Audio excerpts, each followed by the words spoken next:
Welcome to Money Talk with Deep. আজকের অনেকগুলো গুরুত্বপূর্ণ খবর আছে এবং তার সঙ্গেও একটা নতুন মেন বোর্ড আইপিও এসছে, সেই বিষয়ে কথা বলবো এবং তার গ্রে মার্কেট প্রিমিয়াম নিয়েও কথা বলবো। এছাড়াও আমাদের রোজকারের যে সেগমেন্টগুলো থাকে, এফআইআই, ডিআইআই ডাটা, মার্কেটের মুড, মিউচুয়াল ফান্ড, ইটিএফ এবং নিফটি অ্যানালিসিস, এইসব বিষয়গুলো নিয়েও কথা হবে। ও আজকে ইভি সেলস, টু হুইলারের ডাটা নিয়েও আলোচনা করা হবে। তো চলুন, কোনো টাইম ওয়েস্ট না করে জলদি ভিডিওটা শুরু করা যাক। প্রথম খবরটা আমরা দেখে নিই। ইউএস সুপ্রিম কোর্টের যে ট্যারিফের জন্য যে কেসটা ঝুলে আছে, ওটার ওপিনিয়ন ফেব্রুয়ারি 20-তে আসার কথা। আজকে ফেব্রুয়ারি 18, মানে আর দুদিনের মধ্যেই এর ফাইনাল ভার্ডিক্ট আসার কথা আছে। দেখা যাক এই বিষয়টা আমাদের জন্য কেন গুরুত্বপূর্ণ। না, আমাদের আগে ইন্ডিয়ার ওপরে ট্যাক্স লাগতো 2%-এর মতো ট্যাক্স লাগতো, তা থেকে বেড়ে হয়ে গেছিলো সেটা 50%-এর মতো ট্যাক্স প্রায়। তা থেকে এখন আমাদের আছে প্রায় 18%-এর মতো ট্যাক্স। তো সুপ্রিম কোর্ট যদি বলে যে না, এটা পুরোপুরি বেআইনি, এরকমভাবে ট্যাক্স বাড়ানো যাবে না, তাহলে হয়তো ইন্ডিয়ার উপরে ট্যাক্স আরও কমতে পারে, এমনকি ট্যাক্স রিফান্ডেরও আশঙ্কা আছে। তো এটা একটা ইন্ডিয়ার ক্ষেত্রে যথেষ্টই পজিটিভ দিক। ইউএসের ক্ষেত্রে হয়তো একটা নেগেটিভ নিউজ হতে পারে, কিন্তু ইন্ডিয়ার ক্ষেত্রে যথেষ্ট পজিটিভ দিক। তো আমাদের 20 তারিখের উপরে চোখ থাকবে এবং 20 তারিখে কী ভার্ডিক্ট এলো সেটা নিয়েও আপনাদের ভিডিওর মাধ্যমে আমি জানিয়ে দেবো। এরপর দেখা যাক ইন্ডিয়ার এআই পুশ। এনভিডিয়া কি করছে না, $2 বিলিয়ন ইন্ডিয়াতে ইনভেস্টমেন্ট করছে এআই সেগমেন্টে আরও উন্নতি করার জন্য, এবং এটা একটা ইন্ডিয়ার বড় কোম্পানির সঙ্গে ইনভেস্টমেন্টটা হচ্ছে কোলাবোরেশনে। এই ভিডিওতেই এরপরে সেই কোম্পানিটার ব্যাপারেও বলবো এবং আলোচনাতে আপনারা জানতে পারবেন। জিও ফিনান্সিয়ালের সিআরও চেঞ্জ হয়েছে, নতুন সিআরও সন্দীপ খেতান এসছেন। এছাড়াও জিও ফিন্যান্সের আর একটা খবর আছে, জিও ফিন্যান্স অল্টারনেটিভ ইনভেস্টমেন্ট স্ট্র্যাটেজিতে এন্ট্রি নিচ্ছে। এটাতে কি হবে, যে বড় বড় যারা ইনভেস্টার আছেন তাদের থেকে, যারা ডাইভার্সিফাই করতে চান তাদের মানিটাকে, তারা থেকে জিও ফিনান্সিয়াল মানিটা কালেক্ট করে নিয়ে ডাইভার্সিফাই করতে সাহায্য করবে।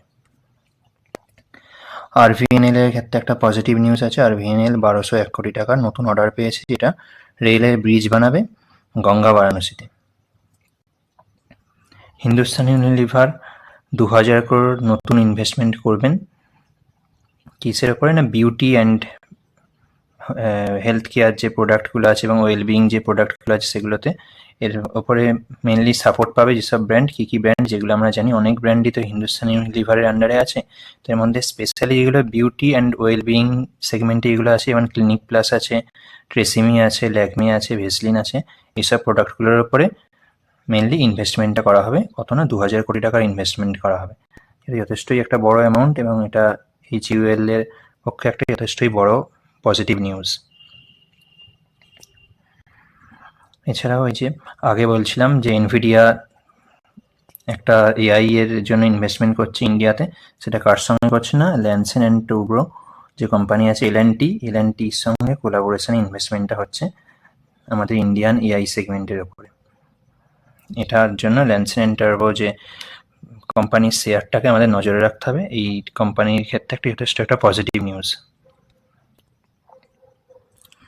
আচ্ছা, ভারতী এয়ারটেলের ক্ষেত্রে একটা নেগেটিভ নিউজ এসছে, যে ডিপার্টমেন্ট অফ টেলিকম ভারতী এয়ারটেলের ওপরে নতুন কিছু পেনাল্টি লাগু করেছে এবং এই পেনাল্টিগুলো ভারতী এয়ারটেলকে খুবই শীঘ্রই পেমেন্ট করতে হবে।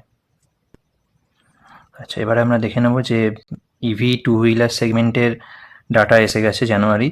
তো তার মধ্যে সব থেকে ফার্স্ট নাম্বার দেখতে পাওয়া যাচ্ছে টিভিএসকে। টিভিএস প্রায় 34,400টা টু হুইলার সেগমেন্টের গাড়ি বিক্রি করেছে। মেনলি টিভিএস আইকিউব আছে, টিভিএস আইকিউবই এই 34,440টা বিক্রি হয়েছে। বাজাজের বাজাজ চেতাক আছে 25,520টা, এটা 2 নম্বরে আছে। এথার আছে 21,923টা, এর মধ্যে এথার রিজিটা, এথার 450 আছে।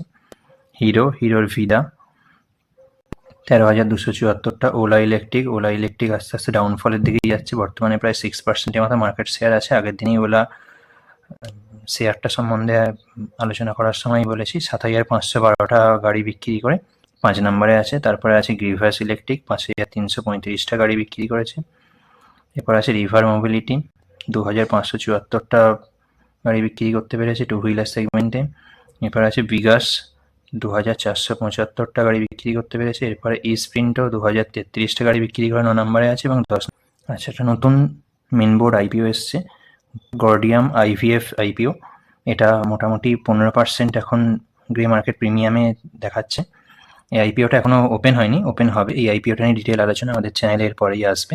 আইপিওটার সাইজ খুব একটা বড় নয়, ছোট সাইজেরই, কিন্তু main board IPO 165 crore IPO. তো সাবস্ক্রিপশান হবে এতে, কিন্তু আমাদের গ্রে মার্কেট প্রিমিয়াম দেখে এবং অন্যান্য অ্যাসপেক্ট দেখে এই বিষয়ে একটা ডিটেল ভিডিও করব, তাতে অ্যাপ্লাই করা হবে না অ্যাভয়েড করা হবে সেই বিষয়ে আমরা আলোচনা করব। আচ্ছা, আজকের এফআইআই ডিআইআই ডাটাটা দেখে নিই। এফআইআই আজকে নেট বায়ার রয়েছে 1154 কোটি টাকার বাই করেছে। ডিআইআই তো বাই করতেই থাকে ডেলি, 440 কোটি টাকা বাই করেছে।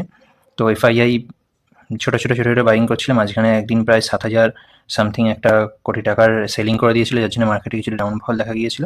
কালকেও অল্প কিছু বাইং করেছে এবং আজকেও বাইং করেছে। এফআইআই যদি বাইং করে, ডিআইআই আমাদের বাইং করছেই, তাহলে মার্কেট উপরের দিকে যাওয়ার একটা চান্স আছে। কিন্তু লং টার্মে জাপানের ইয়েন ক্যারেক্টারের একটা আশঙ্কা একটা থেকেই যাচ্ছে, যে বিষয়টা নিয়ে একটা ডিটেলসে ভিডিও হবে বলে আপনাদের বলেছি। তো এই বিষয়টা আমাদের মাথায় রেখেই দেখতে হবে। দেখা যাক আজকে নিফটি অ্যানালিসিস করে যে মার্কেট কোন দিকে যেতে পারে সেই বিষয়ে আলোচনা করা হবে। আচ্ছা, আজকে মার্কেট মুড আগের দিনেতে বেশ কিছুটা ফিয়ারে ছিল, এদিকে ছিল, আরও কিছুটা আমাদের ইন্ডেক্সের মুভমেন্ট এখন বেশ কিছুটা পজিটিভ দিকে গেছে আজকে। এছাড়াও টপমোস্ট মিউচুয়াল ফান্ডের ইকুইটি, ক্যাশ, ডেট সেগমেন্টে একই রকম আছে, কোনো রকম কিছু চেঞ্জ হয়নি। এটাই একটা দেখার জিনিস যে মিউচুয়াল ফান্ড কী করছে না, ক্যাশ আর ডেট মিলিয়ে বেশ ভালো রকম টাকাটা লিকুইড পোর্শনে হোল্ড করছে। মিউচুয়াল ফান্ড এখনো পর্যন্ত আশঙ্কা করছে যে একটা মার্কেটের একটা ফলের চান্স আছে, তো তারা ক্যাশ আর ডেট কিছুটা রাখছে হাতে, যাতে সেই মার্কেট যখন ফল করবে সেই অপরচুনিটিটা যাতে তারা গ্র্যাব করতে পারে।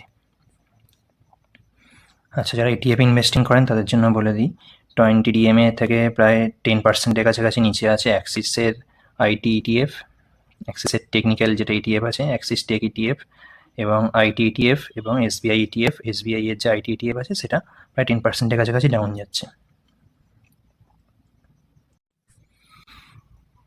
আচ্ছা, এবার একটু আমাদের কোন সেক্টরে কি মুভমেন্ট আছে একটু দেখে নিই। কেমিক্যাল পজিটিভ, মাইক্রোক্যাপ পজিটিভে আছে, হেলথ কেয়ার পজিটিভ, মিডিয়া আজকে মোটামুটি সব কিছুই পজিটিভে আছে দেখছি।